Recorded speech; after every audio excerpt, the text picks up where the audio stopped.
Okay. I told you now in 1992, Okay. they realized first, for us to control people, we first have to reduce their population. Okay. Because you cannot control 8 billion people under your rules. They decided and realized the first thing they have to combat population is to control the food. Because you control the food, you control the masses. And that is why you'll notice in this country that a majority of policies that have been happening for the last 10 years are policies that will ensure no one can be able to farm, and it will all lead to what we call complete takeover of food and agricultural practices from individuals to the globalist organizations. Let me make it clear. Their main objective is to control food and food production. So the best way to control food and food production is to ensure production of food is in their hands. But these people are so smart, and they realize the only way to do it is not by force, but through policies. So what do? We have to create policies in all these different countries that will ensure we are the guys controlling food. And they started with food production. Today, in this country, a majority of the food we eat are GMO food. These GMO seeds are controlled by the same globalists I'm talking about. The biggest companies in the world, Monsanto, Cargill, DuPont, they're the guys who own all these seeds. During Kiunjuri's time in Uhuru Kenyatta's government, they brought in policies that gave those companies power in this country. They brought in policies and they were able to patent their seeds in this country today. Obina, in Kenya today, it is a crime to share organic seeds with my neighbor. If you're my neighbor and you need seeds to plant, it is a crime for me to give you my seeds, which are not patented. But who are the people who are owning these patented seeds? It's the globalists. So they can decide whether to sell it to you or not to sell it to you. And they'll decide to sell at their own price. GMO seeds are what we call terminator seeds. Once you plant them, you can never replant them. Sure. So you have to go back to the supplier and buy from him at his price. Today we are there. How did you reach there? Go and do your research. Check how much a kilo of GMO tomato seeds are. A kilo. The cheapest is 10 million shillings. Go and Google. Best quality is about 70 million shillings. Google. The information is out there. So they are taking us to a direction that will ensure in the next 5-10 years, there is no farmer who can afford to do farming. Look at the games that was played here with fake fertilizer. Can you anticipate the food shortage that will be here by end of the year? Out of 100 farmers who've done farming this year, Oga, how many will be able to plant next year? Look at the laws that are being put. The other day they proposed another bill to have a bill that anyone who is engaging in agricultural practices must have a certificate or a degree. So what does that mean? Wow. You cannot do farming without a certificate. 2 days ago, they introduced another law. It's called the Livestock Bill 2024, which was tabled by Kimani Ichung'wah on Friday. It says it is going to regulate livestock production and livestock input and production in this country. Number one, it will ensure any person is not allowed to process or to produce animal feed without certification from them.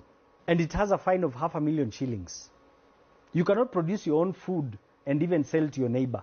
Number two, it stipulates it will give regulations to all inputs. Inputs, I'm talking of food, I'm talking of medication, everything. We will have a guideline. And if you use anything other than the input, you feed them what they don't want you to feed them, there is a fine of 1 million shillings or 2-year jail term. Number three, it proposes introduction of new institutions to govern this activity. There's what we call Livestock Marketing Board. There's what we call Livestock and Livestock Product Organization. There's another one called Veterinary Vaccine Organization. All to control this affair. Kimani Ichung'wah tabled it. In addition to that, because you will need licenses to do all these activities, it is proposing to create institutes where people need to go, learn, and have certificates.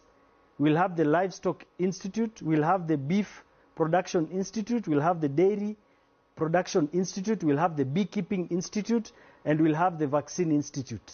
So all those are resources, but all those are pillars to ensure this thing is implemented. So tell me, how many people will be able to do livestock farming? And this livestock farming, it regulates cows, goats, sheep, bees, chicken, pigs, even camels. To whose interest is it? A few weeks ago, they had brought in another policy to say that all freehold properties neighboring towns should now start paying levies. How do you define a town? A town is defined as an area with a population of about more than 2,000 people.